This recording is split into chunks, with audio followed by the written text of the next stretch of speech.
Buenas tardes. Nos complace saludarlos, invitarlos nuevamente a las jornadas del miércoles de capacitación. En el día de hoy tenemos un tema muy importante en comercio exterior, que es sobre el módulo de importación del registro de importación a través de la UCE. Este módulo les va a permitir a ustedes hacer una labor muy profesional sobre este procedimiento tan importante que es el registro de importación. Nos va a acompañar la doctora Gladys González y el ingeniero Guillermo González. Doctores, muchas gracias por estar aquí con nosotros, porque nos están haciendo seguimiento de todo el país y de algunos países fuera.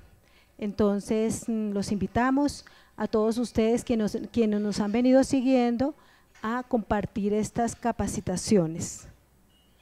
Bienvenido, doctora Gladys.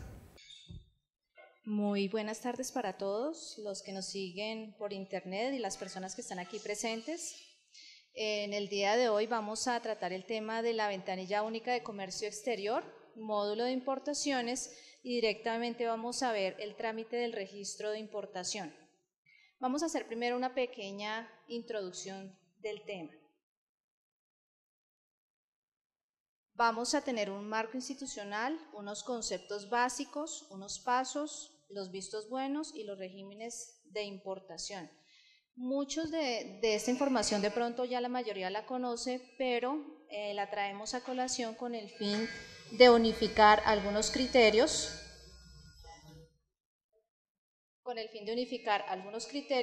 y que todos partamos de la misma base.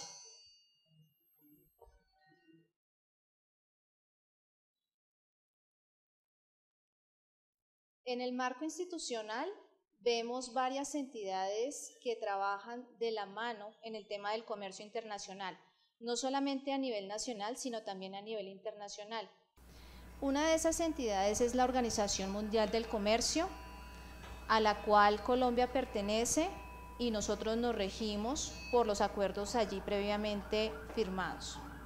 Tenemos también el Consejo Superior de Comercio Exterior en el tema de política, la Comunidad Andina de Naciones, que estamos ampliamente ligados a todo el tema de comercio internacional, y luego esta información se baja a los ministerios, en nuestro caso al Ministerio de Comercio, Industria y Turismo. A su vez, nosotros trabajamos de la mano con 18 entidades que son las que integran en este momento el módulo de la ventanilla única de comercio exterior. Sin embargo, en el tema de comercio exterior también intervienen la DIAN, haciendo la parte sancionatoria y también de vigilancia y de inspección de las mercancías, y de igual manera tenemos el tema de los importadores, nuestros usuarios. Entonces aquí están las agencias de aduana, los depósitos aduaneros, los usuarios comerciales de zona franca y en general todas las empresas que utilizan los servicios de comercio exterior. ¿Por qué importar? Esa es la pregunta de siempre, ¿no? Mucha gente juega con la tasa de cambio y dice qué día importo, qué día es mejor, este día no lo hago. Hay diferentes razones, pero desde el punto de vista teórico es básicamente desde la escasez de las materias primas en el país, por la escasez de maquinaria y equipo, por tener una reducción de costos, por calidad y precio en las materias primas que se consiguen en el exterior. Es decir, hoy en día con el tema de la globalización todos tenemos diferentes razones por las cuales es importante hacer este tipo de operaciones. Bueno, la importación es la introducción de mercancías de procedencia extranjera o de zona franca al territorio aduanero nacional, ¿sí? Es la introducción legal de las mercancías. Y aquí tenemos además otros conceptos que muy seguramente en capacitaciones pasadas los han visto más ampliamente, pero partamos de esa base. Tenemos el gravamen arancelario, que es básicamente el impuesto que se paga por efecto de las importaciones al momento de ingresar la mercancía al país. Tenemos el término ad valorem.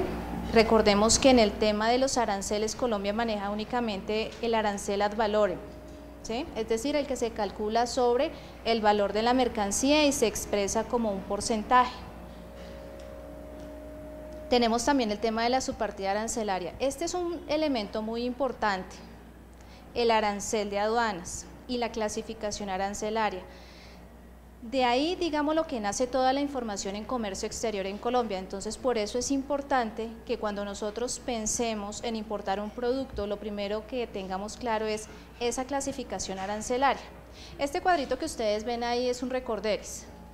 Realmente la subpartida arancelaria, recordemos que es a nivel de 10 dígitos, ¿sí? Esta es una breve explicación. Los 2 primeros dígitos corresponden al capítulo, los 4 primeros a la partida, los 6 primeros al sistema armonizado, los 8 pertenecen a la subpartida arancelaria de la Comunidad Andina o la nomenclatura que se utiliza en Comunidad Andina, y finalmente a nivel de 10 dígitos es el que se utiliza en Colombia, ¿sí? De ahí la explicación de por qué nosotros utilizamos 10 dígitos. Hay países que utilizan solamente 6, otros utilizan 8 dígitos, pero nuestro arancel está conformado de esa manera, a 10 dígitos. Tenemos también el tema de las barreras arancelarias, que es un tema que pues todavía en nuestra cultura y por ser un país en vías de desarrollo es bastante importante tener un arancel y tener una política arancelaria muy bien alineada a todo lo que quiere el país. Luego tenemos el tema de las cuotas de importación y de los contingentes arancelarios. En muchos acuerdos comerciales hoy en día se negocian los contingentes arancelarios, ¿sí? Es decir, aquellas cuotas que están amarradas a los aranceles o a ciertas rebajas de aranceles, y también en ciertas ocasiones el país maneja sus propias cuotas de importación, ¿sí? Entonces, recordemos que para acceder a ese tipo de cuotas o de contingentes, en especial cuando tenemos acuerdos comerciales firmados, necesitamos tener muy claro nuestro producto y que efectivamente nuestro producto esté negociado y que cumplamos con las condiciones que allí nos estipulan. Bueno, tenemos también el término salvaguardia y el término dumping. Estos son términos básicamente de defensa comercial. Y de defensa comercial quiere decir que todos los países tienen la oportunidad de defender en su momento la producción nacional, ¿sí? Lo que sucede es que hay ciertas medidas que son más agresivas que otras. En cuanto a las salvaguardias, pues básicamente son medidas de urgencia que se colocan cuando existe una gran cantidad de importaciones de determinado producto, entonces se hacen de forma preventiva o también para corregir las situaciones de mercado que pueden llegar a dañar esa industria nacional, ¿sí? ¿Qué es lo importante acá? Entender que para acceder a este tema de las medidas de salvaguardia o las medidas antidumping o los derechos compensatorios, se tiene que trabajar de la mano del gremio o tenemos que ir acompañados de un gran número de empresas para que el gobierno pueda tener en cuenta esta solicitud, ¿sí? Es decir, todos como ciudadanos tenemos el derecho a solicitarla, pero obviamente si estamos en la mayoría de empresas de un sector, pues va a ser mucho mejor el estudio que se haga para establecer este tipo de medidas. Y el dumping es básicamente para corregir las imperfecciones de los precios, ¿no? Cuando de pronto alguna mercancía llega muy barata, ¿sí? Y es mucho más barata de lo que normalmente se vende en su mercado de origen, entonces utilizamos ese término del dumping. Los derechos antidumping, que es la consecuencia lógica para corregir una medida de dumping, la preferencia arancelaria, que es simplemente la reducción del arancel cuando se firman los diferentes acuerdos comerciales, ¿sí? La desgravación arancelaria, que es sinónimo del anterior, entonces a veces se habla de las preferencias arancelarias, en otras se habla de la desgravación arancelaria, ¿sí? Bueno, luego tenemos las barreras no arancelarias, entonces muchas veces tendemos a creer que porque existe la palabra barrera es porque es algo negativo. Los países necesitan tener barreras, ¿sí? Por ejemplo, nosotros no podemos dejar ingresar productos que no cumplan con las medidas sanitarias, digamos un alimento, necesita visto bueno del INVIMA, visto bueno del ICA, ¿sí? No sería congruente y de pronto podríamos tener hasta problemas de salud pública. Entonces, las barreras en cierto momento son necesarias para los países. Lo único que se dice al respecto a nivel internacional es que las barreras no interfieran con el debido proceso del comercio internacional, ¿sí? Pero se pueden utilizar, claro. Bueno, los pasos para importar brevemente, porque pues ya en la capacitación pasada para las personas que asistieron se explicó cada uno de estos pasos, aquí simplemente los vamos a mencionar para que ustedes tengan claro que el proceso de la UCE es parte integral en ese proceso de nacionalización de las mercancías. Entonces lo primero es establecer los proveedores en el exterior, hacer un análisis de costos y de beneficios de la importación, establecer si existen preferencias arancelarias al respecto, las vías de acceso a nuestro país, las formas de pago, identificar el producto, ¿no? Entonces ahí es cuando viene todo el tema de la clasificación arancelaria, ¿sí? Entonces para clasificar un producto yo como empresa soy el único que lo puede clasificar porque yo conozco mi producto, sé cuál es su trayectoria en el mercado. Ah, se me olvidaba mencionar acá, el tema de los impuestos a pagar, ¿no? Tener muy claro cuál es el impuesto que se va a pagar. Luego viene el tema de la UCE, ¿sí? Entonces para el efecto tenemos que hacer un registro como importadores a través de la página www.buce.gov.co y hacer, digámoslo, todo el tema o estar muy pendiente del tema de qué es lo que tengo que hacer yo para diligenciar ese documento. De igual manera tengo que tener ahí presente la obtención de los vistos buenos previos a la importación. Entonces, mientras yo voy diligenciando mi registro de importación, en ese momento yo puedo también colocar a qué entidades voy a enviar esa información o ese registro para que me le den el visto bueno, ¿sí? Cuando yo tenga el visto bueno, simplemente lo que hace el ministerio es confirmar prácticamente lo que dicen las entidades. Viene también el tema de la presentación del registro de importación, que ya lo veremos más ampliamente, señor. ¿Cuánto tiempo se está autorizando a las entidades para que ratifiquen el visto bueno en la ventanilla única de comercio exterior? Las entidades tienen 2 días hábiles, de acuerdo a la normatividad vigente. Sin embargo, lo que sucede es lo siguiente. Digamos, hoy se presenta el registro de importación, yo lo pago, lo mando, digamos, al ICA, ¿sí? El ICA me pone un requerimiento, entonces ya depende del usuario de cuánto tiempo se demora contestando el requerimiento. Me explico, cuando se coloca ese requerimiento al usuario, se suspenden el término de los 2 días hábiles, ¿sí? Se suspenden mientras el usuario contesta los requerimientos. Una vez el usuario contesta los requerimientos, sigue cumpliendo el término de los 2 días hábiles, ¿sí? Eso es en ocasiones lo que pasa. También puede suceder que tengan muchas solicitudes, ¿sí? Y a veces sucede eso, que a veces se da por temporadas, que las entidades tienen demasiadas solicitudes y a veces se vuelve un poco lento el proceso, entonces uno dice, no, es que se están demorando demasiado, ¿sí? O hay situaciones específicas de los productos, ¿sí?, que hacen que ellos tengan que hacer ciertas averiguaciones adicionales. Sí, lo que pasa es que, por ejemplo, dentro del ICA no hay una sola persona que firma. No hay una sola persona que firma, sino hay varias personas, varios funcionarios. Sí, pero entonces por eso, sí, quiero hacerle una claridad, o sea, no todas las entidades, porque yo trabajo directamente con la ventanilla única de comercio exterior y a veces puede hacerle unos seguimiento de cuánto se demora pasando un registro de importación por cada entidad hasta que llega, por ejemplo, a mis manos a que yo la firme, ¿sí? No siempre se demora, ¿sí?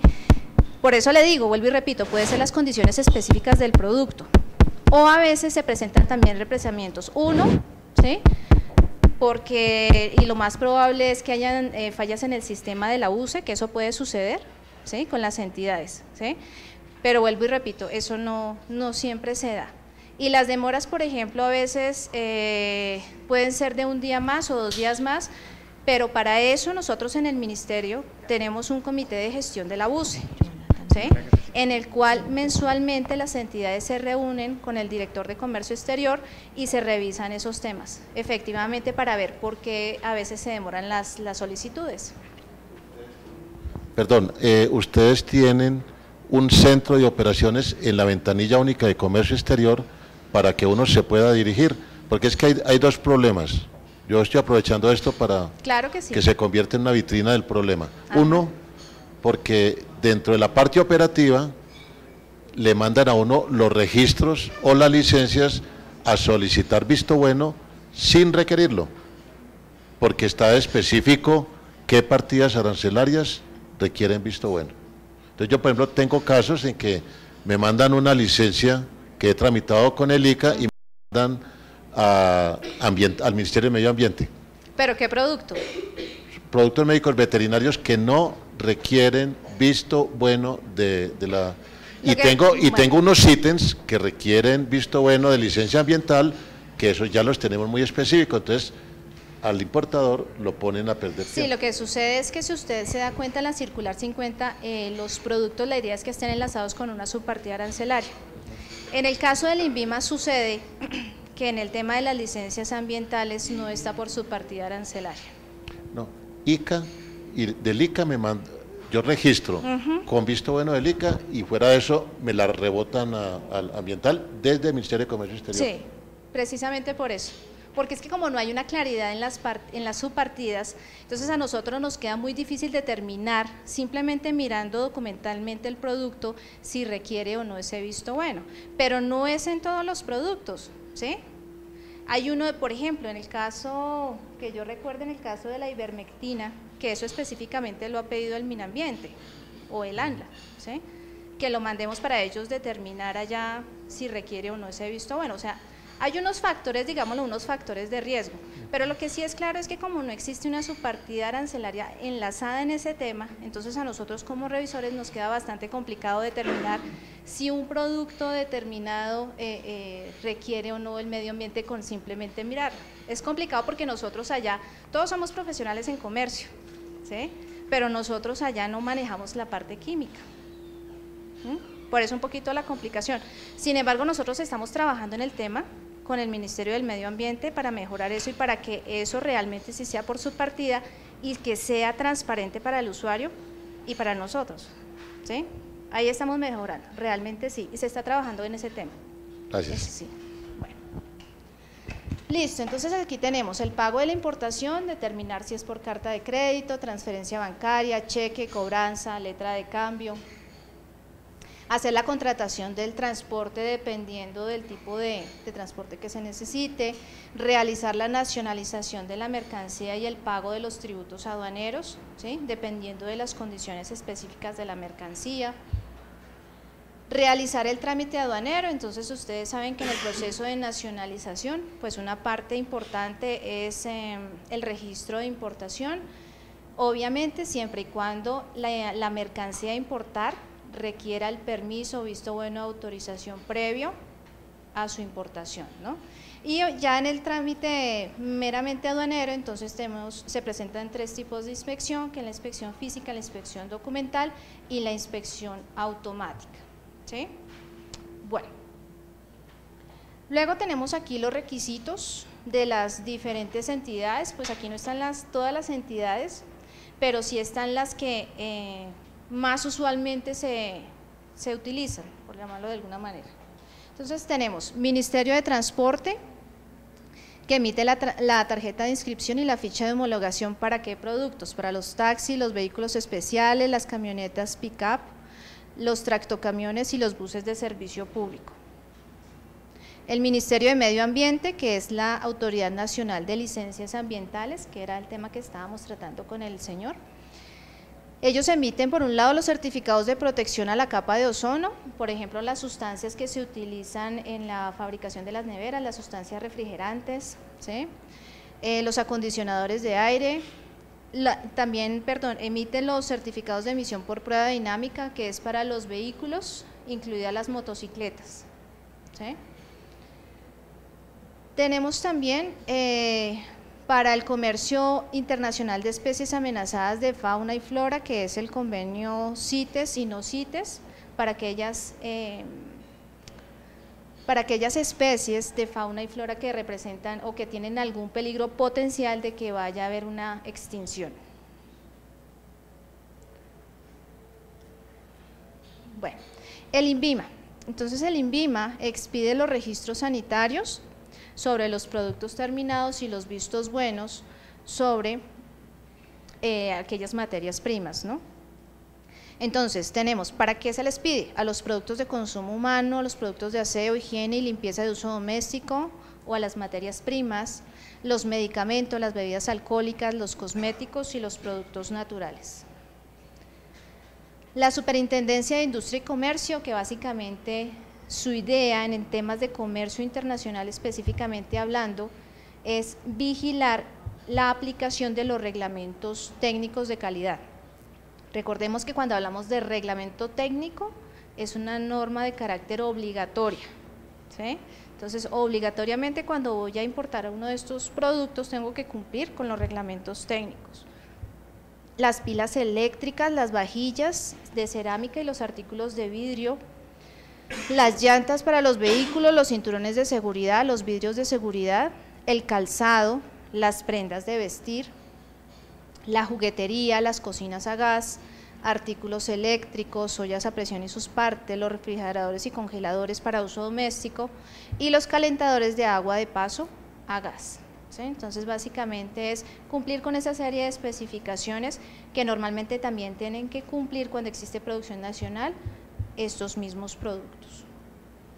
La Superintendencia de Vigilancia y Seguridad Privada, ¿sí? Entonces lo que tiene que hacer en primera instancia el usuario es registrarse, obtener la resolución del registro como importador y por cada importación debe solicitar su visto bueno. Básicamente ¿sobre qué? Sobre elementos para defensa personal, equipos que se pueden catalogar como de espionaje, detección y alarma, circuitos cerrados de televisión. ¿Sí? El ICA, entonces el ICA expide los permisos fito y zoosanitarios. ¿Sí? Expide también las licencias o los registros de venta, el concepto de insumos pecuarios y agrícolas, y en los conceptos también para materia prima, las constancias de autorización para materia prima para productos de insumos pecuarios o agrícolas. O sea, básicamente aquí lo que se vigila es tanto el producto como tal terminado, si es que hay lugar a ello, como la materia prima. La Defensa Nacional a través de la 13ª Brigada, entonces, ¿a qué le da visto bueno? A lo que tiene que ver con la autorización para el ingreso de vehículos blindados y prendas militares, las insignias y las telas para la fabricación de uniformes y el calzado que es de uso exclusivo para las fuerzas militares. Es decir, todos tienen que cumplir, independientemente si la empresa es oficial o privada, todos tienen que cumplir por igual los vistos buenos, no hay excepción al respecto. Bueno, el Servicio Geológico Colombiano, que antes se conocía como el Ingiominas, básicamente obtener licencia y oficio de autorización para importar isótopos radioactivos, que son específicamente los que se utilizan, por ejemplo, en el tema de las quimioterapias, ¿sí? Y elementos radioactivos en general, por ejemplo, también ciertas sustancias que son de carácter radioactivo y que se utilizan o que van incluidos en el tema de los equipos médicos. Por ejemplo, el equipo para resonancias magnéticas, entonces necesitan esas fuentes especiales radioactivas. La UNAP, que es la Autoridad Nacional de Acuicultura y Pesca, que ha cambiado varias veces de nombre, antes se llamaba INCODER, luego ICAPESCA, luego nuevamente INCODER y ahora se conoce como la UNAP. Y básicamente aquí la idea es solicitar la autorización para comercializar productos y subproductos del pescado. ¿Sí? Luego de obtener la resolución en donde se aprueba la actividad, se debe solicitar el visto bueno. El Fondo Nacional de Estupefacientes, que es básicamente a qué le da visto bueno, a todo lo que tiene que ver con las drogas psicoactivas, los narcóticos, los químicos utilizados como materias primas para procesar estupefacientes. ¿Sí? Entonces, bueno, no sé, por ejemplo, la acetona. ¿Sí? Entonces uno dice, no, pero es que la acetona ya la utilizo para fabricar esmaltes. Sí, claro, pero si usted me va a traer 3 bidones para hacer 2 esmaltes, yo digo, eso no puede ser, ¿no es cierto? Entonces lo que hace el Fondo Nacional de Estupefacientes es controlar a través de cupos la importación de esas sustancias que son precursoras o que se presumen que puede llegar a utilizarse para la fabricación de estupefacientes. ¿Sí? Solamente presunción. Bueno, la Subdirección de Control y Fiscalización de Sustancias Químicas y Estupefacientes del Ministerio de Justicia, que se conocía antes como la Dirección Nacional de Estupefacientes, sino que ustedes saben que por diferentes temas pues se reestructuró y finalmente terminó en el Ministerio de Justicia con este nombre y es básicamente también para las sustancias químicas precursoras. El tema de Indumil, que es la industria militar, para importar materia prima que se utilice para la fabricación de explosivos, explosivos industriales, las armas químicas, las armas y municiones y en general todo lo que se utilice también para la exploración de la industria minera, por ejemplo, ¿sí? Y vamos a ver los regímenes de importación. Entonces, aquí es importante hacer la anotación de los regímenes de importación porque hoy nuestra charla está dirigida al registro de importación. A nivel internacional, nosotros tenemos un solo término que es el de licencia de importación. Se conocen como las licencias automáticas y no automáticas. En Colombia nosotros le damos un nombre diferente, pero tiene la misma connotación. Las licencias automáticas se conocen aquí como el registro de importación y las licencias no automáticas se conocen como el régimen de previa, ¿sí? La idea es que cada vez sea más pequeño lo que va por el régimen de previa y que casi todo vaya pasando al régimen de libre, es decir, que cada vez sean menos las trabas administrativas siempre y cuando no vayamos en contravía, uno, de la política nacional y dos, de la seguridad nacional, ¿no? Entonces hay que tener cuidado con eso, pero nosotros aquí en el Ministerio siempre estamos trabajando en ese tema, tratando de facilitar cada vez más el uso de estos documentos. Bueno, entonces miren, tenemos el régimen de previa, régimen de libre y de prohibida importación. El régimen de previa, digamos lo que es como la excepción, entonces aquí van todo lo que tiene que ver con aquellos productos que por su naturaleza tienen que estar en el régimen de previa, algunas sustancias químicas que necesitan ser controladas, lo que viene con visto bueno del Fondo Nacional de Estupefacientes, ¿sí? Lo que viene con el visto bueno del Ministerio de Justicia, antes Dirección Nacional de Estupefacientes, lo que viene con Indumil, que se importa a través de Indumil, o sea, todos aquellos productos que necesitan un tratamiento muy especial, ¿sí? El resto de las mercancías y que necesiten visto bueno previo para su importación se tratan por los registros de importación o el régimen de libre, ¿sí? Pero creo que así queda más claro la idea de lo que vamos a hacer hoy. Entonces, en este momento va a seguir el ingeniero Guillermo González, que nos va a explicar el tema del registro de usuarios en la UCE. Bueno, muy buenas tardes. Yo les voy a hablar acerca de la parte técnica de la UCE, cuáles son sus requerimientos en cuestiones de hardware y en cuestiones de software, lo que un usuario requiere para poder entrar a la página de nosotros y hacer todas las transacciones electrónicas, y por último, cómo se realiza el registro electrónico de los usuarios de la UCE. Entonces, primero que todo, pues saber qué es BUCE, qué es la UCE.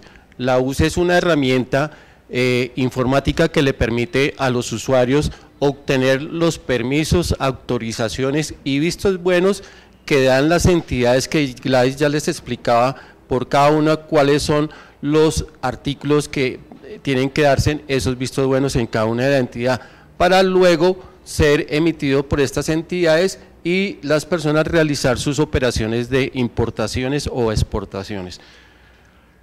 La normatividad, pues tenemos el decreto 4149 del 2004 por la cual se racionalizó todos los trámites y se creó la ventanilla única de comercio exterior, que tiene por alcance adoptar el formulario único de comercio exterior, la consulta electrónica de los web service a través del RUE y el RUT, que son el de la DIAN y el de las cámaras de comercio para verificar que realmente el usuario existe legalmente, el trámite electrónico a través de la ventanilla única de comercio exterior para hacer sus operaciones de importación o de exportación, y la inspección única en puertos, aeropuertos y pasos de frontera, que es el módulo de CIDIS.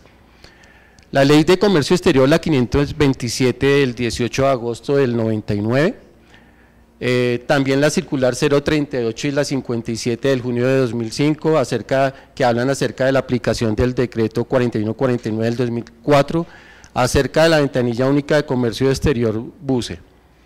Como les decía, la UCE está conformada por 4 módulos.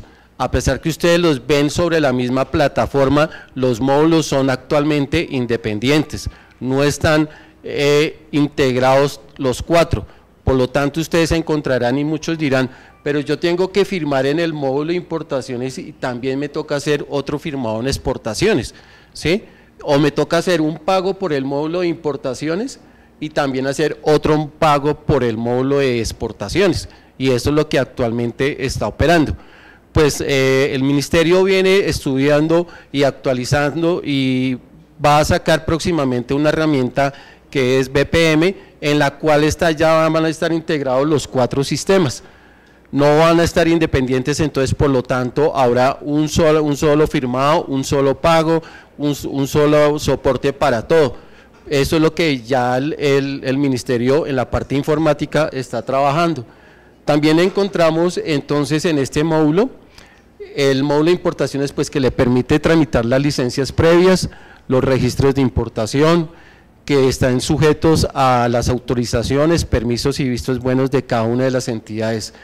En exportaciones, pues se tramita todas las autorizaciones previas para una exportación, como los certificados de origen, para lograr hacer esta exportación. Y el módulo FUSO, que tiene 3 componentes. El primero es verificar, como les decía, a través del RUT y el RUDE, que realmente existe legalmente esa empresa y está constituida. El otro componente es el común, que lo que hace acá es dar una información acerca de los productos que va a operar esa empresa, que va a exportar o a importar, y el componente misional, que es la información propia y de interés particular de cada entidad. Y por último está el módulo de inspección simultánea, que realiza la agenda de la inspección simultánea, que esta ya está operando de forma obligatoria en los puertos para solamente el tema de exportaciones. Próximamente, hacia finales de este año, podemos tener también ya este módulo, pero para el módulo de importaciones.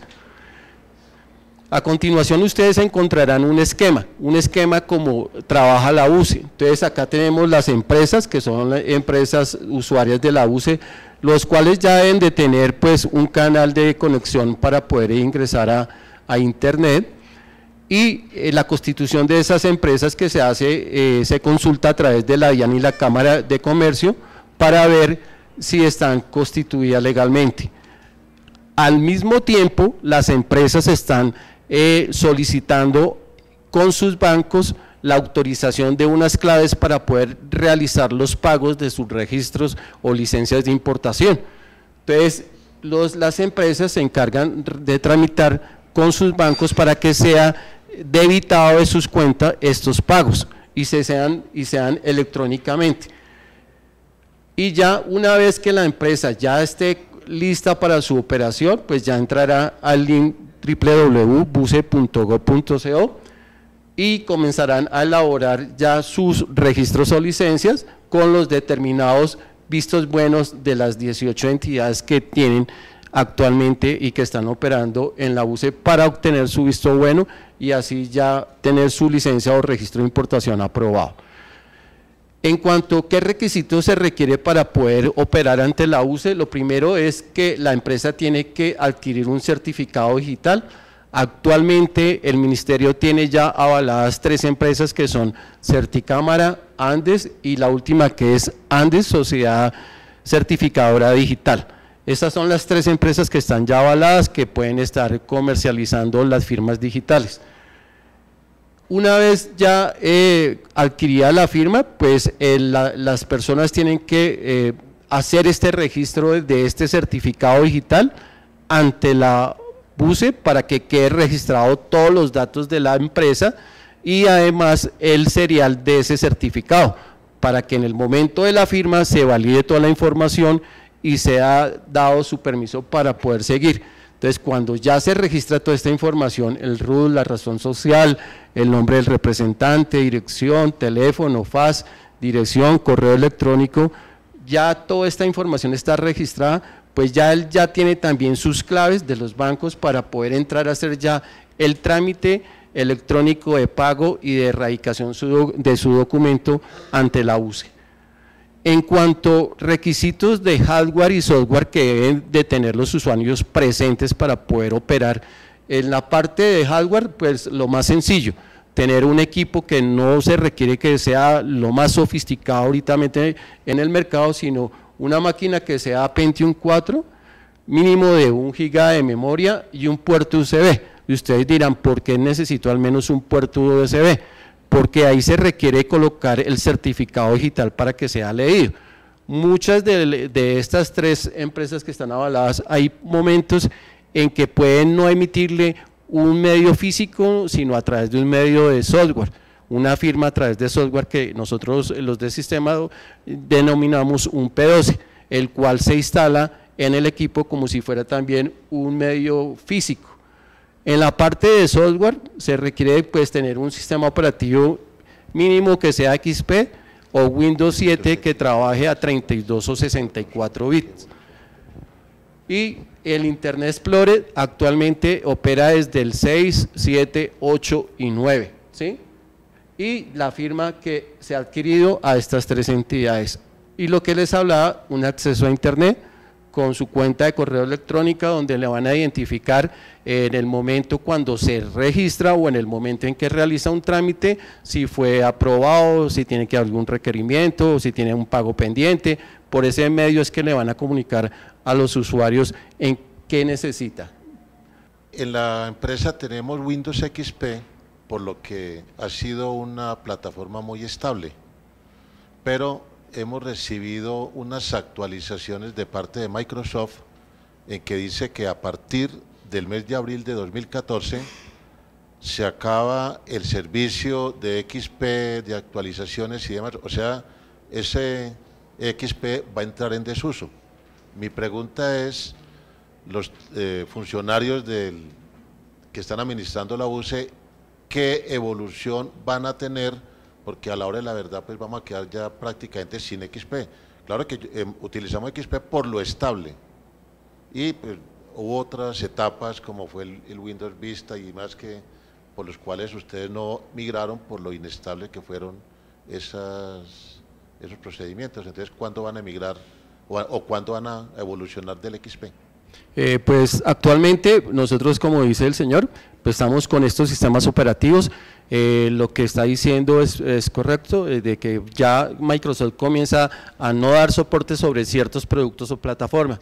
Entonces, en este momento la gran mayoría de los usuarios están ya actualizando sus equipos a lo último que es Windows 8 con Internet Explorer 10.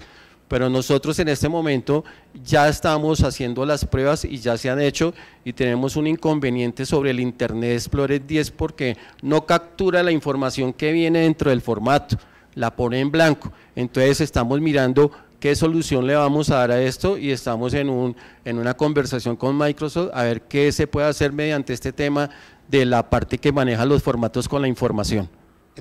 Entonces como ya necesitamos modificar equipos, tendremos que esperar a que se estabilice el Windows 8 porque ahorita nos están recomendando que, o sea, ya se consiguen, son todos con Windows 8 y el touch para pantallas y demás. Entonces sería o evolucionar a 7 o tendríamos que esperar para el 8. ¿Qué sería la recomendación técnica? Pues actualmente, pues, o sea, subir al menos a un Windows 7, así sea la máquina trabaje a 32 o 64 bits, que es lo que también está muy estable, ¿sí? Porque pues por Windows 8 todavía vemos unas deficiencias, no es tan estable, puede trabajar con Internet Explorer 9.8, pero todavía tiene unos problemas sobre el sistema operativo que tampoco hemos podido llevarlo al punto óptimo este sistema operativo. ¿Nos avisarían ustedes? Con el mayor gusto pues estaremos indicándole en la parte de requisitos de la página, informándole a los usuarios si ya hemos hecho el aval para salir a Windows 8. Muchísimas gracias. No, señor, con el mayor gusto.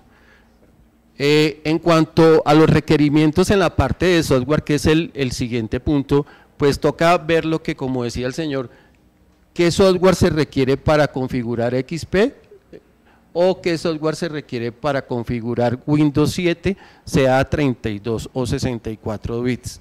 Dime.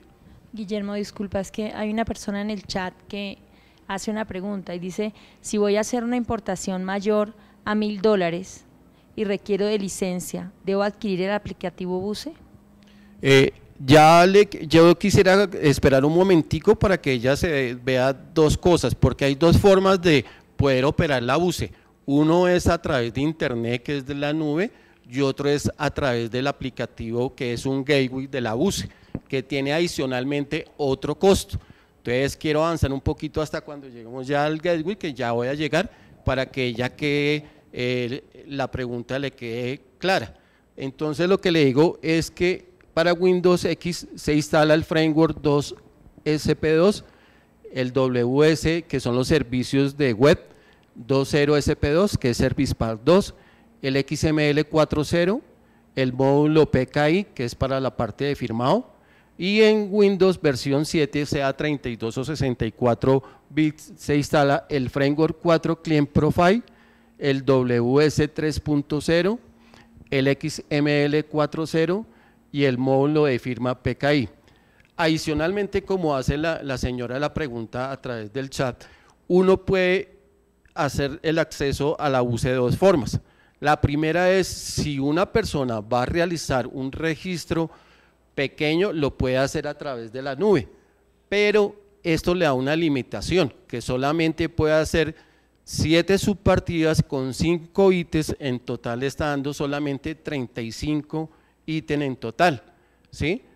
Y cuando ya necesitan realizar un registro, una licencia de importación, más de 35, sean 100 ítems, 150 ítems, pues las empresas o las agencias o los apoderados especiales toman una decisión, que es adquirir el aplicativo UCE, que este aplicativo, que es un gateway, tiene un costo por ahí alrededor de 1.800.000 actualmente, no sé el valor exacto.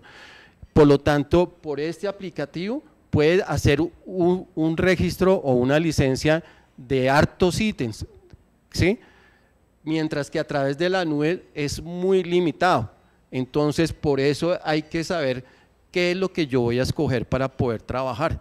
Me conviene más trabajar haciendo licencias pequeñas con ítems pequeños para hacer unas exportaciones e importaciones, si no son muy seguidas en el año, o si estoy continuamente operando, haciendo gran volúmenes de información, de documentos, de solicitudes, pues tendré que adquirir el gateway, que es por ahí una herramienta que le permite a través de unos archivos planos elaborar esta serie de ítems, convertir ese archivo plano y se transmite a través de este gateway, pero se configura, se instala el software y se instala un archivo de configuración que es de .init, donde están los parámetros del usuario, para que cuando lo ejecute sea validado y pueda entrar a hacer esta operación.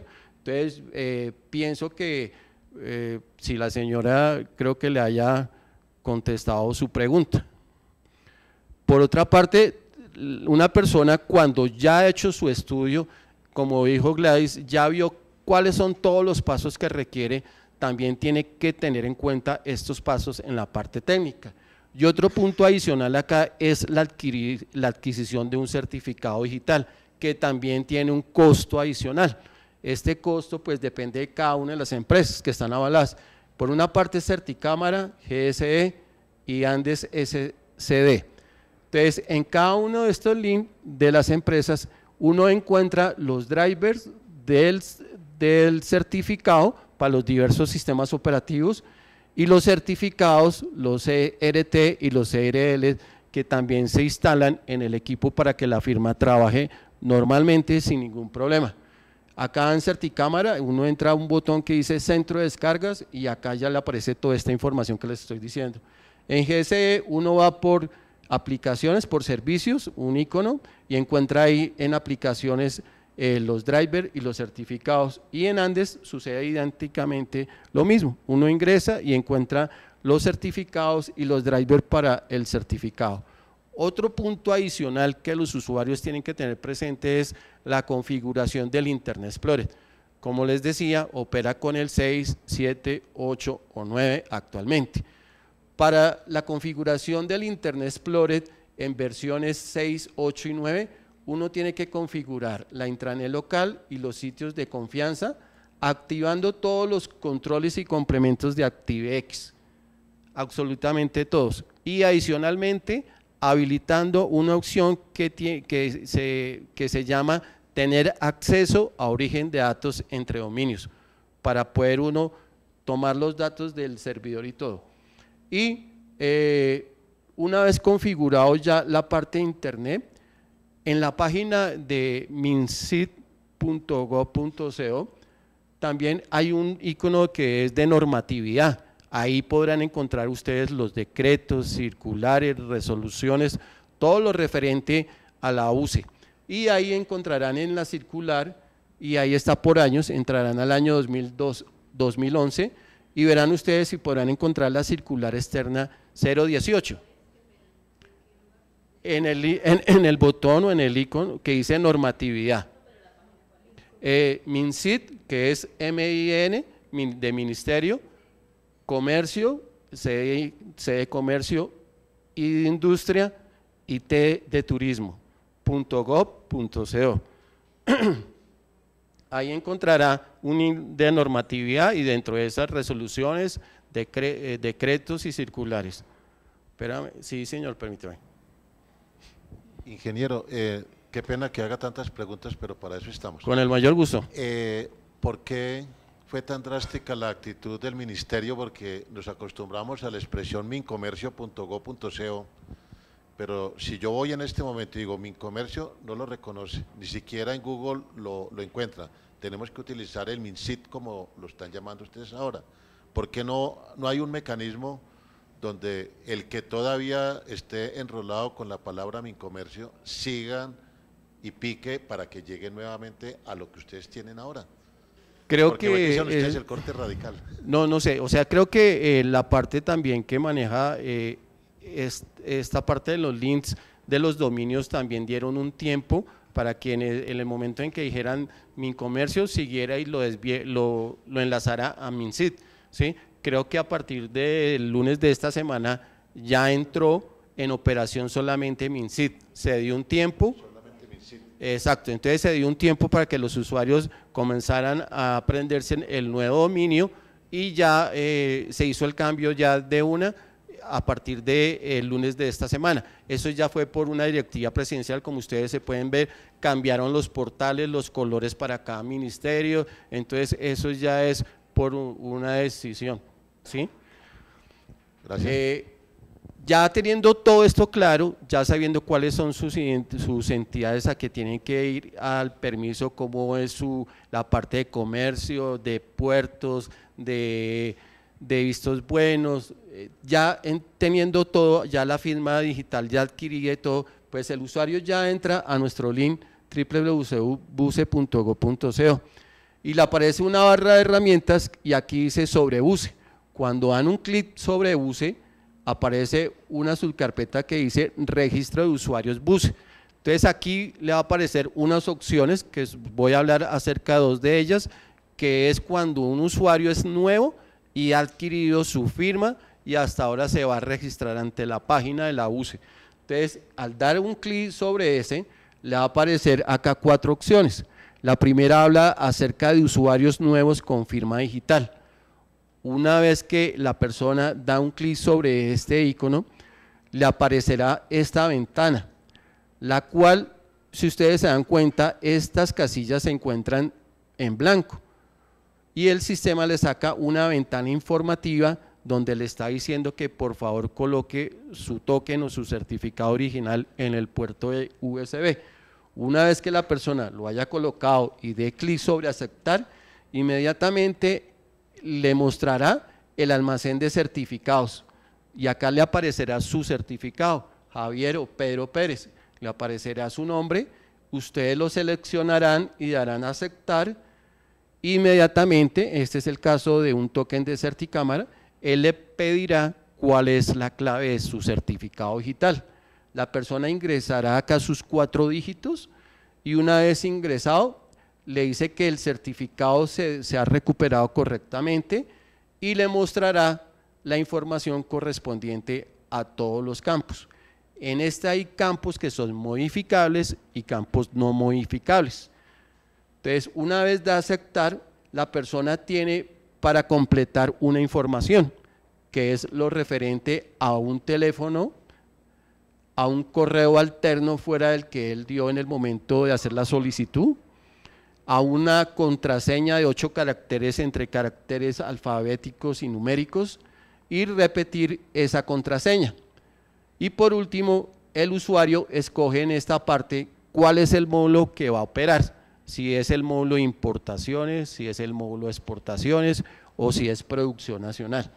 Una vez la persona haya ingresado esta información que se le solicita, pues dará clic sobre este icono que dice ingresar y el sistema inmediatamente le enviará un correo donde le dice que su registro ha sido satisfactorio y que su usuario y contraseña es el que le manda en el correo. Ya teniendo este usuario y contraseña, ya el usuario puede entrar a realizar su registro de licencia de importación. Cuando son usuarios sin firma digital, que son los usuarios que se acercan a una agencia de aduanas o a un apoderado especial, entonces ellos lo que hacen es darle ese poder a la agencia de aduanas para que realice todos esos trámites.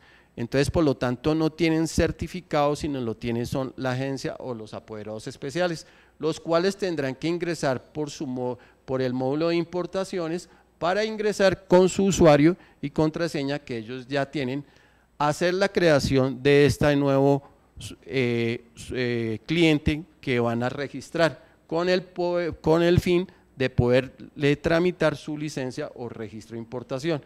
Entonces, acá hay un icono que se llama registro de usuarios, en el cual él va a crear este usuario externo. Una vez ya diligenciado estos campos, le dará a ingresar y pues quedará ya creado. Adicionalmente, las agencias de aduana tienen que subir los poderes de los usuarios para que en el momento de elaborar la licencia no le saque un error que diga que la CIA no está autorizada por el importador para hacer trámites. Anteriormente se exigía de que estos poderes fueran autenticados en notaría. Ahora ya no, a través de la circular 009 del 26 de febrero del 2013, en la cual también lo que está haciendo es ayudando a una racionalización y disminución de trámites y de tiempo y de demora, sino haciendo más ágil el comercio y facilitándole esto así a los usuarios. Una vez ya que la persona está creando y va a subir su poder, entonces entra por la opción de la parte de asociar y otorgar el poder. Lo que las agencias escriben acá es el NIE de su cliente, lo validan y le desplegará cuál es el nombre de ese cliente. Por otra parte, escogerá cuál es el módulo que va a operar ese cliente y acá en esta pestaña, que es una carpetica, va a subir el poder. La agencia por ahí sube el poder para que una vez ya quede listo, anexado a este radicado, pues lo firme y cero cuando está en estado eliminado, ¿sí? O puede ser que no ha sido eliminado, sino que hasta ahora va a entrar en estudio. Por eso es importante guardar o escribir el radicado que les da el sistema para que posterior ustedes puedan consultar en qué estado se encuentra. Esto es lo que es el registro de usuarios. Las ventajas de la UCE es pues la utilización intensiva de las TIC, certificados digitales tanto en los servidores de nosotros como en los equipos de ustedes por las firmas digitales, la tecnología de encriptación de datos, los web services que se utilizan también en ciertas entidades, hay web services como el ICA, el INVIMA, la utilización del software XML, que son los formularios electrónicos de intercambio de información, que esto es lo que les digo que en Internet Explorer 10 no está funcionando bien. Internet Explorer 10 es en esta parte, ¿sí? Los enlaces dedicados a través de Internet establecidos mediante VPNs, el duro de la UCE, que son los vistos buenos múltiples, que usted puede escoger 4 o 5 vistos buenos y viajan simultáneamente al mismo tiempo a cada una de las entidades para que sea dado su visto bueno, que no es solamente primero entre a una entidad y esperar a que salga para que vaya a la otra, no, va al instante a las 4 para ser inmediatamente estudiado y aprobado. Los pagos electrónicos, también todo es electrónico, no es que se llene una consignación y mire, aquí le traigo el pago del registro, no, todo es electrónico. Y las firmas digitales. Estas son las ventajas, beneficios para los usuarios, pues ya hablamos de traslados físicos que tenían que ir a cada una de las entidades que dan los vistos buenos para reclamar e irlo a presentar a la otra entidad. El costo del correo, porque tocaba mandarlo de aquí al puerto, ¿sí? Para mandar allá el registro para que ya estaba aprobado para que en el puerto nacionalizaran la mercancía, ya no toca hacer eso. El costo de la papelería, de formularios, de vistos buenos, de anexos, la eliminación de pasos o documentos anexos al trámite, ya todo se anexa electrónicamente al sistema, reducción de tiempos de respuesta, como ustedes ven también el decreto 019 establece unos tiempos para las entidades de visto bueno y para el ministerio, que también aquí se van guiando de esas estadísticas para irle exigiendo a las entidades, usted está demorado en tantos días, necesito que le apresure en sacar esas solicitudes. Entonces esas estadísticas también ayudan para lo que usted decía acerca de los tiempos en las entidades de vistos buenos. Permitir acceder 24 horas a los 365 días y de pronto un asesor de una agencia de aduanas se le olvidó entre semanas realizar la solicitud de un cliente, inmediatamente se acordó el domingo, así sea a las 8 de la noche, pues la crea en el sistema y la paga para que entre ya en estudio, para que ya entre a esta trazabilidad de las diferentes entidades de visto bueno. Entonces tampoco, esto es otro punto fuerte y le permite también a los importadores que dan los poderes a las agencias poder ver en qué estado está su documento, no solo la agencia lo ve, sino también el importador a través de su usuario y contraseña puede ver este punto. En algunas ciudades existe, en las oficinas de cámaras de comercio, existe un punto de Seiki que orienta, más de todo es orientacional al usuario, que los puede ayudar si alguna duda tiene.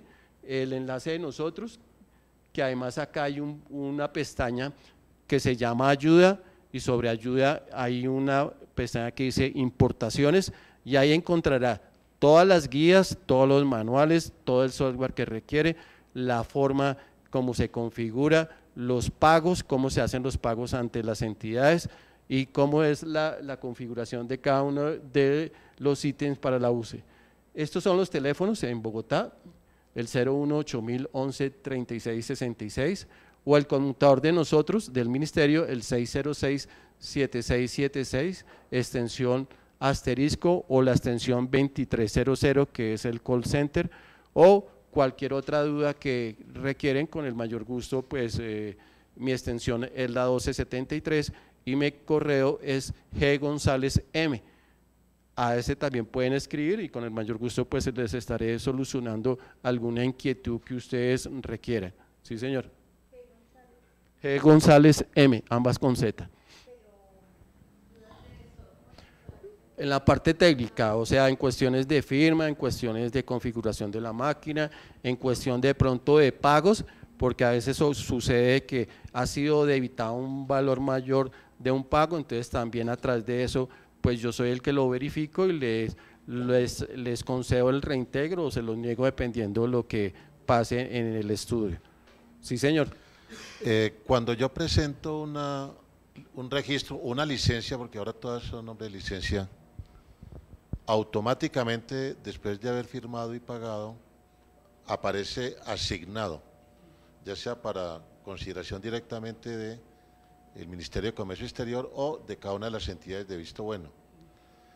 Cuando tiene un visto bueno o algo, cuando tocan ese asignado, aparece un reasignado. En algún momento la entidad del visto bueno, que debe dar un visto bueno, si no ha tocado ese reasignado, o sea, figura todavía en asignado, ¿estaría ellos estudiando la licencia o tiene que estar reasignada para poderla considerar? ¿Nos puede dar un poquitico de información de esa parte interna? Porque resulta que siempre, si yo radico hoy una licencia y la entidad lleva 5 días, porque dicen que es que tiene 5 días hábiles para estudiarla, entonces yo después de haberle hecho ese reasignado, sigue figurando la fecha inicial de cuando hice el pago. Entonces, ¿por qué no queda registrado en la pantalla cuando yo consulto esas actualizaciones de cuándo efectivamente el funcionario miró esto? Porque ahí nosotros no estamos conociendo esa parte. Y tercero, cuando ya aparece el cierre total, si nos puede especificar un poquitico más los pasos internos que da dentro del ministerio, porque desafortunadamente cuando uno tiene un poquito de demora, recurre al 606-7676, opción asterisco.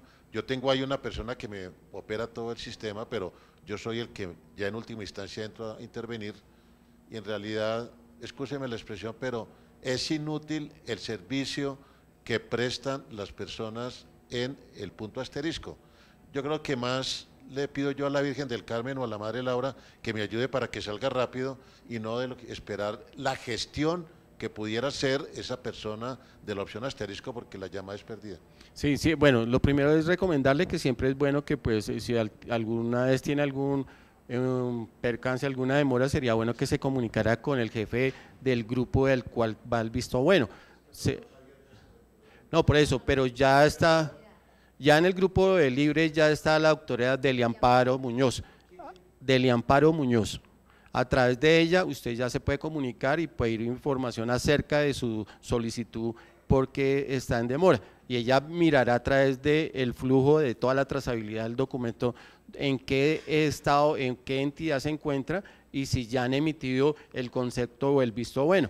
Si ello no está, ella hablará directamente con la persona encargada de esa entidad para que por favor tramiten lo más pronto posible esta solicitud. Sí, claro, no, y afortunadamente existen estas capacitaciones para que ustedes nos cuenten cómo se sienten desde afuera con el servicio de la UCE. No, yo sé. Sí, no. Yo sé, y además que las encuestas…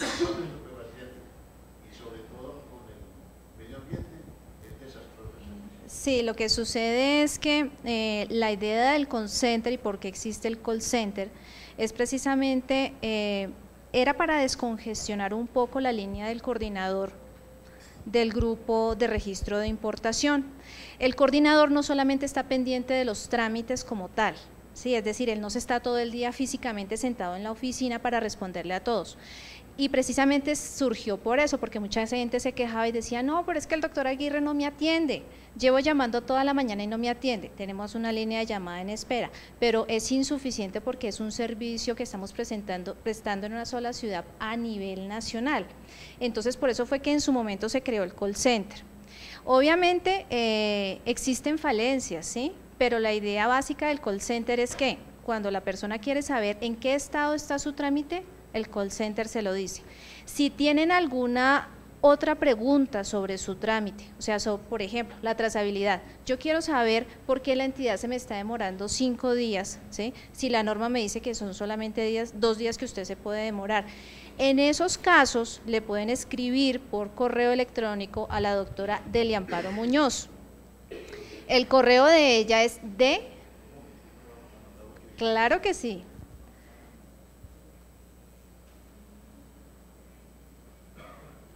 De Munoz, en vez de Muñoz, Munoz, porque la ñ no la reconoce el correo, de munoz@mincit.go.co. Deliamparo Muñoz, mincit.gov.co. No. Ella tiene la extensión 3231, lo que sucede, vuelvo y repito, es que no siempre el coordinador está ahí. En este momento, por ejemplo, nosotros estamos en plena transformación del formulario del registro de importación, estamos trabajando en lo que comentaba el ingeniero Guillermo, que es la BPM, ¿sí?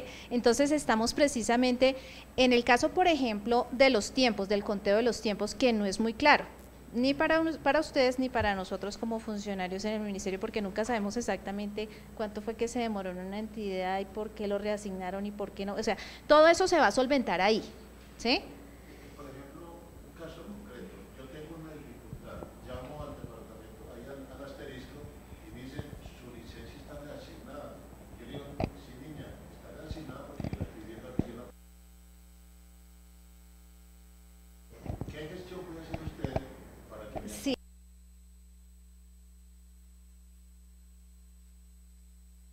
O sea, ¿sí? Claro, claro, claro. Entonces, tranquilos, o sea, todo eso ya se está arreglando. Lo que pasa es que hay que tener un poquito de paciencia porque primero vamos a hacer los cambios al formulario del registro de importación para que para el usuario sea más sencillo.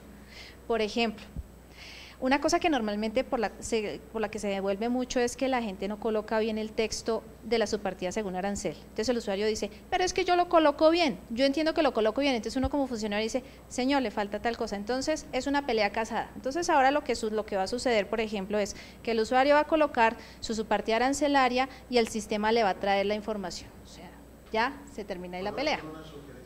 Claro que sí. Yo tengo el empleado que hace la licencia, Ajá. en la parte y se desvirtúa Sí, claro, no, y todas esas apreciaciones son válidas y eso se lo transmitimos a la ingeniera Marta Ortiz, que es la que está coordinando el tema del desarrollo del nuevo registro de importación, ¿sí? Les hago el comentario porque me gusta que los usuarios entiendan que el ministerio siempre está tratando de hacer las cosas mejor para que ustedes de verdad sí tengan una facilitación en el trámite, ¿sí? A veces uno dice, no, es que el formulario es así, siempre ha sido así y ese no va a cambiar. No, le podemos mejorar cosas, ¿sí? Hay cosas susceptibles de mejora. como ustedes cobran de 30 en 30 y el taxímetro siempre es costoso, ¿qué pasa a la segunda licencia? Sí, lo que… Extra de espacio de yo los entiendo. Lo que pasa es que necesitamos primero el desarrollo del registro para empezar a ver esas cosas. O sea, apenas esté el desarrollo del registro, se va a empezar a mirar también lo del pago.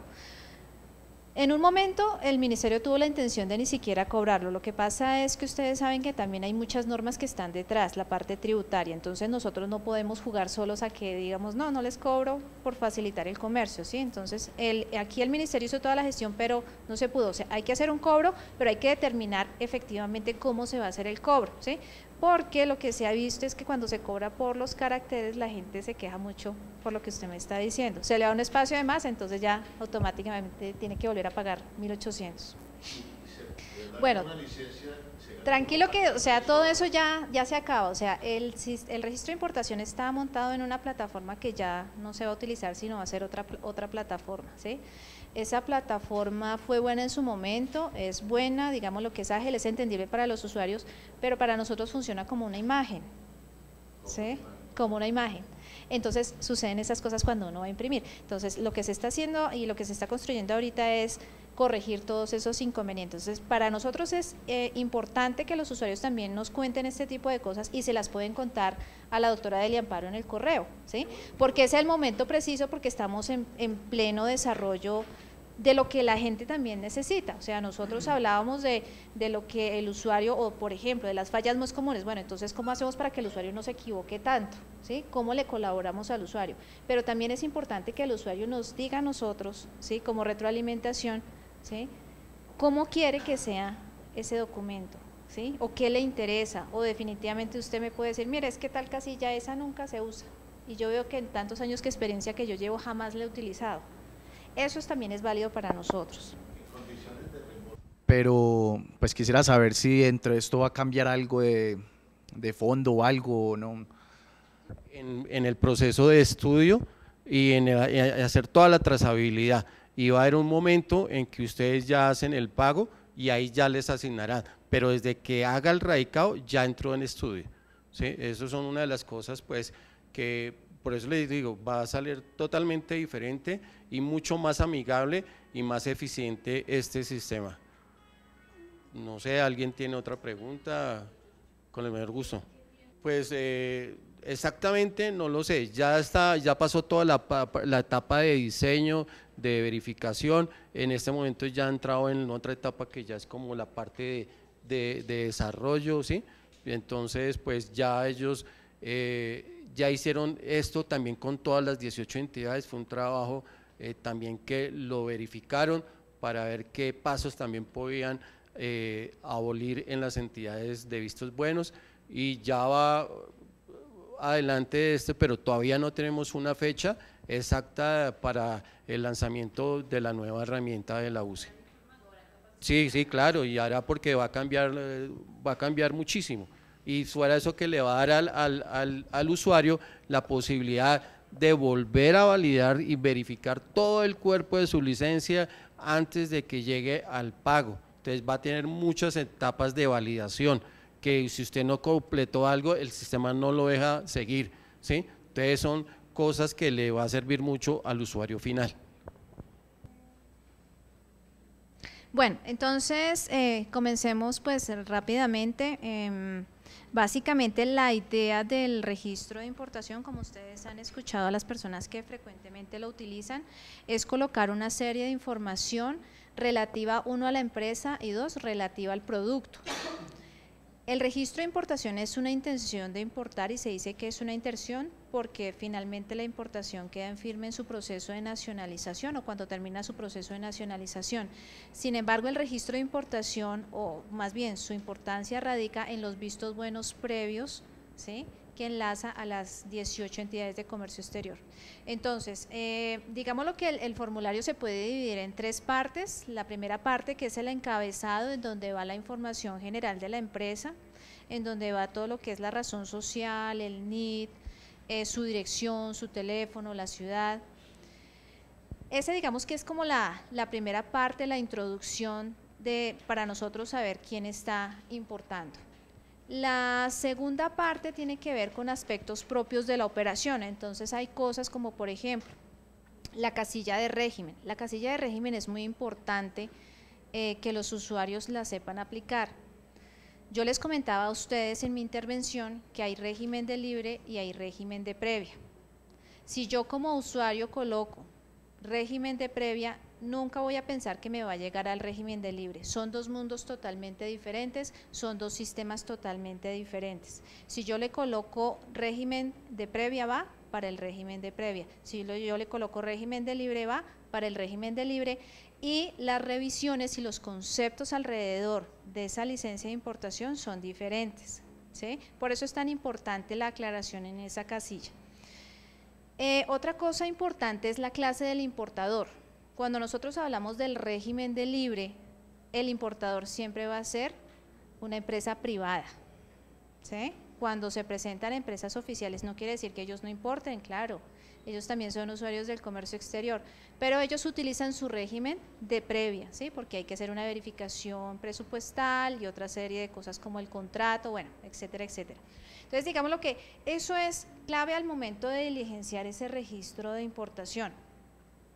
Otra cosa importante y que nos mencionaban aquí los usuarios que han estado preguntando activamente es que se deshabilitaron ciertas casillas, no porque no fueran importantes, sino que para este momento del comercio exterior no son relevantes, ¿sí?, no son muy relevantes. Entre ellas, por ejemplo, teníamos que el valor total de la importación tenía que ser en letras, que se tenía que indicar la moneda de la negociación de la operación. No, realmente para nosotros en este momento no es relevante porque finalmente la norma lo que dice es que se debe indicar el valor total de la operación en dólares de Estados Unidos, ¿sí?, y no dice nada más. Entonces no había lugar tampoco a que el usuario ponerse allá a calcular con la tasa de cambio cuánto era y sacarse por allá un ojo de no, es que me cuadró o no me cuadró, ¿sí? Entonces por eso fue la eliminación la deshabilitación de esas casillas. Una casilla muy importante que hay ahí para identificar las operaciones son las condiciones de reembolso. Yo tengo dos posibilidades, o colocar que mi operación es reembolsable, es decir, que efectivamente hay un giro de divisas por ese efecto, o colocar que la operación es no reembolsable. Pero hay que hacer claridad de que cuando la operación es no reembolsable, yo tengo que especificar cuál es el motivo de la no reembolsabilidad, ¿sí? Porque como está configurada actualmente la norma, hay unas actividades no reembolsables que son de libre y otras que son de previa, ¿sí? Entonces yo puedo colocar arriba régimen libre, pero si llego y coloco es una operación no reembolsable para efectos de la inversión extranjera, ahí ya estoy diciendo que eso no es de libre, sino que es del régimen de previa, ¿sí? Entonces, ojo con eso, porque es que a veces el usuario cuando está haciendo sus trámites por primera vez malentiende y dice que yo coloco que es de libre y por ahí tiene que pasar. Sí, pero siempre y cuando la operación se configure para el régimen de libre, ¿sí? Bueno, hay cosas que sí van por el régimen de libre y que son operaciones no reembolsables. Por ejemplo, cuando tenemos faltantes de mercancías en el despacho, que es algo muy normal, ¿sí? O cuando tenemos muestras sin valor comercial, que es algo también muy normal. Entonces, digamos lo que en esos eventos es importante que el usuario coloque el motivo porque eso es causal de devolución, ¿sí? Entonces, lo normal es que sea una operación reembolsable. Si es una operación no reembolsable, el usuario debe colocar siempre la causal, ¿sí? También es importante, ahí hay una casilla que es de solicitudes especiales y esas en el nuevo desarrollo ya va a quedar definida exactamente para qué es. Porque sucede que los usuarios dicen solicitudes especiales. ¿Qué es especial para mí? Cada cual tiene una definición de qué es especial para mí. ¿Qué significa solicitud especial? Puede ser que coloque, como la mayoría de los usuarios colocan, es que yo necesito el trámite urgente, ¿sí? Lo necesito ya. Es algo válido, pero es una información que no es propia para esa casilla, ¿sí? En solicitudes especiales, por ejemplo, se utiliza cuando hay una exención arancelaria, cuando yo quiero expresar una exención del IVA, es decir, cosas propias de su producto, ¿sí? Bueno, y luego viene una tercera parte que tiene que ver con la descripción del producto. Ahí yo quiero hacer una claridad y es que el Ministerio de Comercio, Industria y Turismo y nosotros como revisores, porque yo soy una de las personas que revisa sus solicitudes de registro de importación, nosotros no clasificamos arancelariamente. Son muy pocas las devoluciones que se hacen por eso. La única entidad que clasifica oficialmente en Colombia es la DIAN. Nosotros no, ¿sí? Pero hay cosas que son muy obvias. Entonces, por ejemplo, si hay un usuario que me coloca la subpartida de los bananos y me dice abajo manzanas, pues yo lo devuelvo porque efectivamente no es. Pero también hay cosas que son muy complejas que definitivamente nosotros decimos. En la parte documental, si el señor me quiere decir que esa máquina sirve para eso, está perfecto, yo le creo principio de buena fe, ¿sí? Ya después, cuando haga su proceso de nacionalización, la DIAN verificará la subpartida arancelaria, ¿sí? Me gusta hacer esa aclaración porque a veces mucha gente dice, ay, pero ¿por qué me lo devolvió por subpartida arancelaria? Es solamente cuando nosotros tenemos el conocimiento previo de ese producto por múltiples circunstancias. De lo contrario, nosotros no devolvemos nunca por clasificación arancelaria. Y viene la descripción, ahí tenemos que colocar la descripción del arancel, que era el tema que les comentaba, y la descripción del producto. Hay un tema que es el de descripciones mínimas, ¿sí? Entonces el tema de descripciones mínimas, mucha gente se confunde y piensa que como lo coloca en la declaración de importación, también tiene que colocarlo en el registro de importación. Eso no es cierto, o sea, las descripciones mínimas solamente nacen para las declaraciones de importación, para efectos de la declaración de importación, porque eso es lo que queda en firme, ¿sí? Pero el hecho de que yo esté llenando la información en el registro de importación no quiere decir que es que yo coloque cualquier cosa y ya pasó, ¿sí? Entonces, que es muy usual, por ejemplo, en los juguetes, que ni siquiera le dicen a uno el nombre del juguete, sino le dicen a uno referencia A, B, C y D, y listo. No, porque eso no nos dice absolutamente nada. Nosotros también tenemos, basándonos en el artículo 11 de la resolución 1512 del 2007, la posibilidad de solicitarle una información para nosotros establecer las características propias del producto, ¿sí? Eso, digamos, lo que pasa mucho, por ejemplo, con la parte química. Entonces, para nosotros es importante saber los componentes, a qué industria va dirigido, ¿sí? A veces, por ejemplo, no sé si les ha sucedido cuando diligencian el caso de los insecticidas, ¿sí? Mucha gente llega y coloca solamente insecticida, pero la norma está solamente para el insecticida agrícola, entonces se le pone una tarea al usuario, ¿sí? O sea, nosotros buscamos que la información sea lo más clara, lo más precisa, ¿sí? Digámoslo, para no tener que darle tantas vueltas al usuario. Eso es lo que se busca en principio. Hay casos de casos, ¿sí? Pero en la generalidad eso es lo que nosotros buscamos como revisores. Y bueno, y lo que ya les mencionó Guillermo acerca de los tiempos y de cómo funciona, pues nosotros, el sistema funciona 7×24, nosotros como funcionarios pues trabajamos 8 horas diarias y un poquito más a veces, con tal de cumplir pues con todos los requerimientos de los usuarios, pero pues igual también está el proyecto de que se amplíen el horario de atención para ustedes en línea, ¿no? O sea, que esté el funcionario trabajando ahí al otro lado, o sea, esa opción también se ha contemplado acá en la Dirección de Comercio Exterior, ¿sí? No, tranquila que ya salió el decreto 925, yo creo que ustedes ya lo han escuchado mencionar, el decreto 925, No me quiero meter mucho ahí porque va a haber una reglamentación de ese decreto, pero por ejemplo lo que sí es claro es que las mercancías deben llevar año de fabricación y eso lo establece también el 3803. Lo que pasa es que nosotros también tratamos de sentarnos al otro lado, ¿no es cierto? Yo no le puedo pedir año de fabricación, por ejemplo, a un trigo. No tiene sentido, ¿no es cierto? Pero hay, en los casos en los cuales nosotros, digamos, lo que molestamos de alguna manera al usuario por el año de fabricación es la siguiente situación. En especial cuando se trata de los bienes de capital. Ustedes saben que cuando se importa un bien de capital, el vencimiento es de 1 año del registro de importación, ¿sí? Pero sucede, eso siempre y cuando el año sea fabricado en el año actual, o sea, el año 2013. Pero si el año de fabricación 2012, estamos en mayo, ¿no es cierto? Yo le daría 1 año hasta mayo del 2014, ¿sí?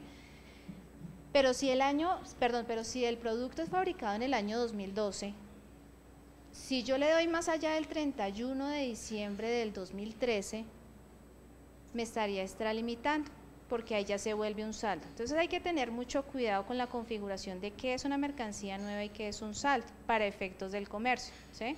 Entonces una mercancía nueva es lo que es fabricado en este año y el año inmediatamente anterior, ¿sí? Entonces en ese caso, por ejemplo, si es 2012 sigue siendo nueva para efectos, ¿no es cierto? Se considera una mercancía nueva, pero solamente le podría yo dar hasta el 31 de diciembre del 2013. Entonces por eso es que nosotros necesitamos saber el año de fabricación, ¿sí?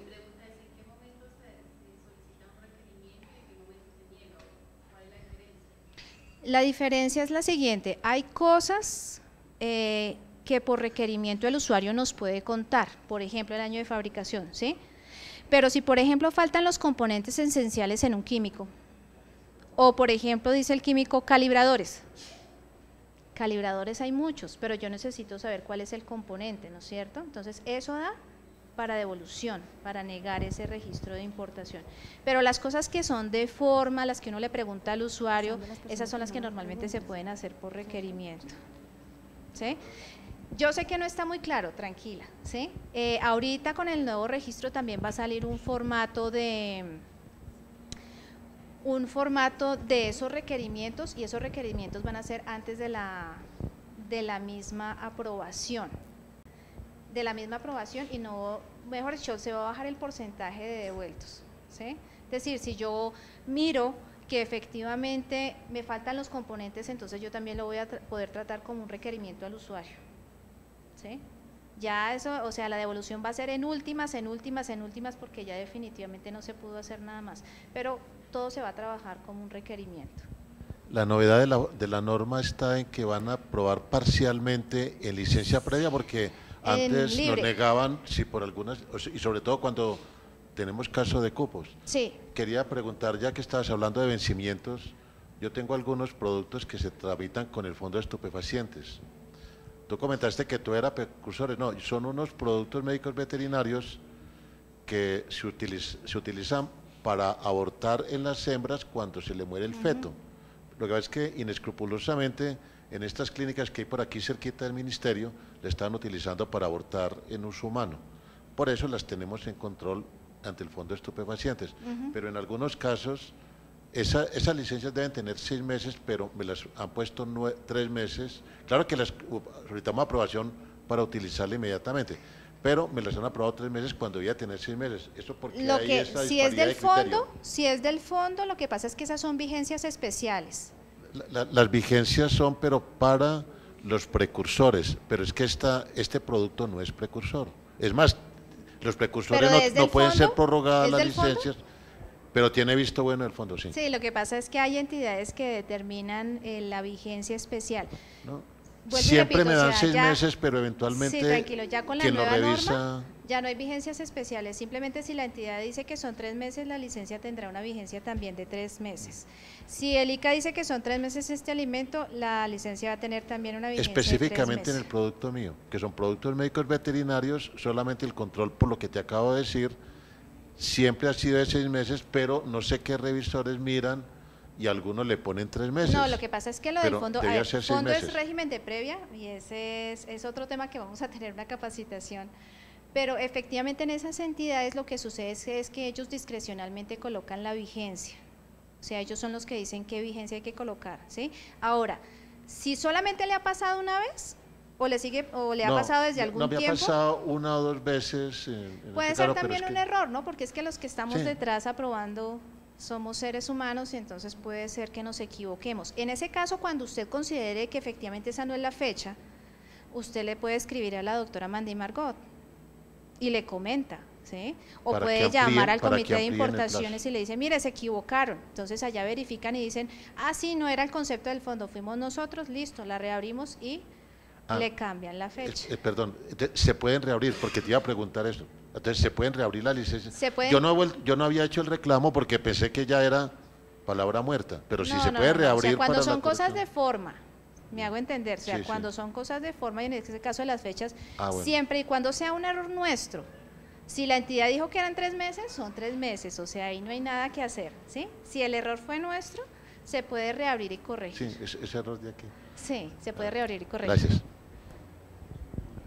¿No lo pudiste instalar? Bueno, no sé si tengan alguna otra duda.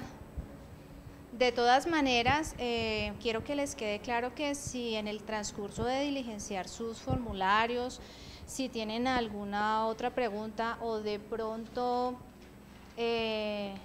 no sé, de pronto tienen alguna inconformidad con algún procedimiento que se esté haciendo, todo eso se lo pueden contar a la doctora Delia Amparo. Por ejemplo, lo que tú me mencionas del año de fabricación, ¿sí? Pero lo que sí es claro, por ejemplo, en ese caso es que por norma siempre se debe escribir, ¿sí?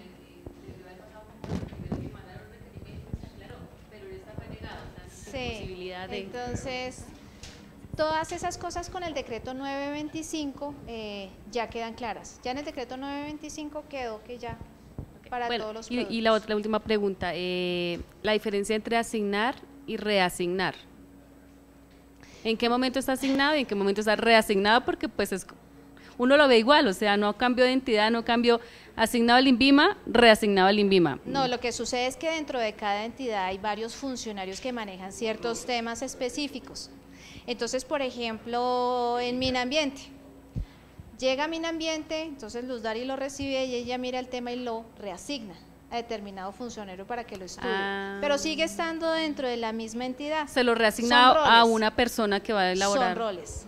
Por eso decía en el caso del ICA que se ve mucho más porque tienen una ventanilla que recibe los documentos y dependiendo si es fito o sanitario, hay unos profesionales que están encargados en cada uno de su área, ¿sí? Uno para bioter, otro veterinario, zootecnia, alimentos, entonces él internamente lo reasigna al profesional que maneja esas solicitudes, entonces por eso ustedes lo ven como reasignado, pero está dentro de la misma entidad, sino que por decir el ICA, lo puede recibir de pronto Sandra, que sea ventanilla, y lo transfiere a Francis Ney, que es experto en otro tema, ¿sí? Entonces ese es el reasignado. Gracias.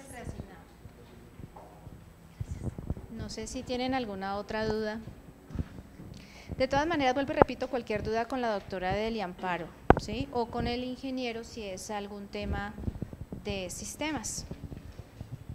Igual queda pendiente, que eso lo estábamos hablando hace poco con Livia, que es la coordinadora de todas estas capacitaciones, el tema del régimen de licencia previa, también para que ustedes aclaren sus dudas al respecto, ¿sí? Lo que pasa es que ese tema ya no es del ministerio.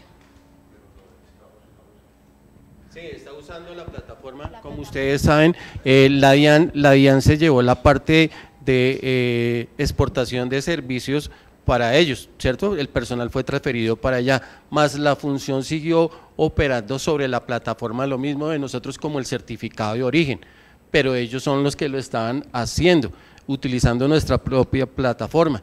Pero a partir del 1 de enero, ellos como de este año, ellos como que resolvieron no seguir utilizando la plataforma más de UCE. Entonces, no sé qué medida o qué van a tomar ellos en si desarrollaron algún software para hacer este proceso. Entonces, ya directamente y sí ya tienen que hablar es con la parte de Carlos Forero en la DIAN para ver ese tema, cómo se está haciendo actualmente, ¿sí?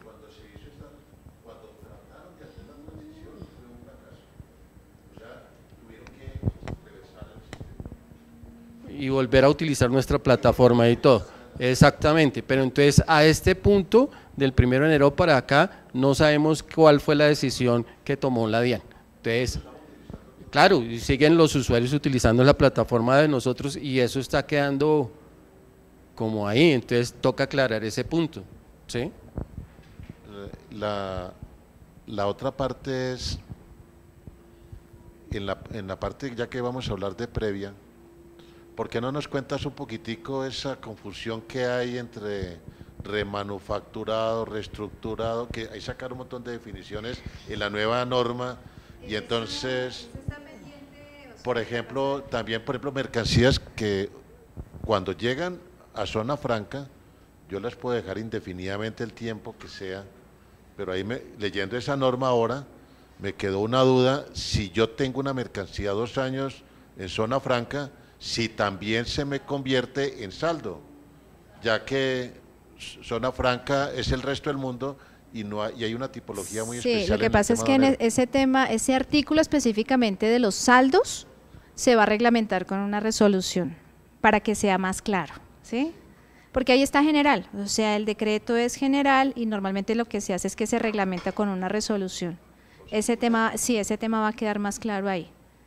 Sí. ¿Y no nos puedes contar nada así como para que nos hables? El tema de los remanufacturados, lo que pasa es que el tema de los remanufacturados, ustedes saben que por tema TLC de Estados Unidos y Canadá quedó negociado, ¿sí?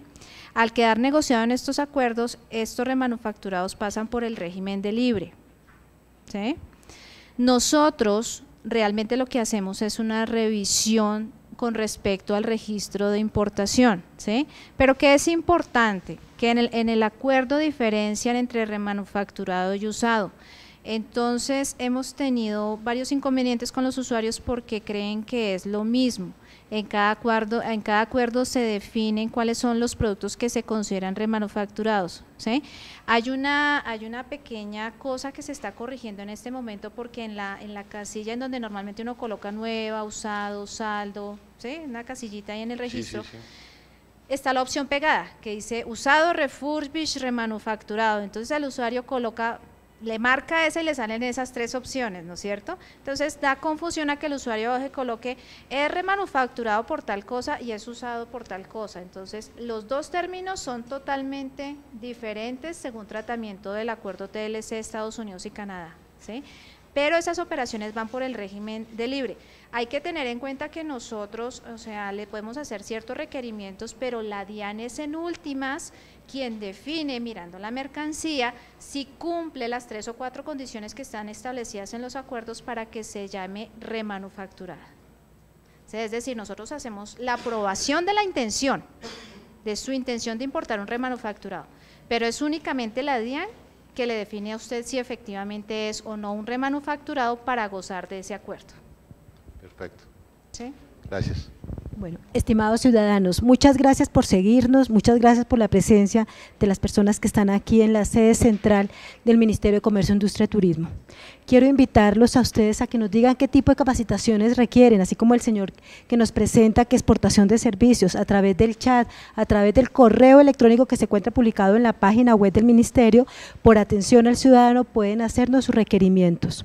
Este miércoles de capacitación, estas jornadas que hacemos todos los miércoles es para ustedes, es porque ustedes lo han pedido, porque ustedes lo requieren. Así que los invitamos a que nos acompañen los días miércoles y que nos permitan seguirnos y recibir sus conceptos a través de internet. Para la próxima capacitación es sobre zonas francas, un tema de comercio exterior también muy importante. Esperamos contar con la presencia de ustedes presencialmente y virtualmente. El próximo miércoles, sí. Quiero agradecerles a la doctora Gladys González y al doctor Guillermo González por esta maravillosa capacitación que nos han dictado hoy. Buenas noches, buenas tardes, que estén muy bien y muchas gracias por seguirnos.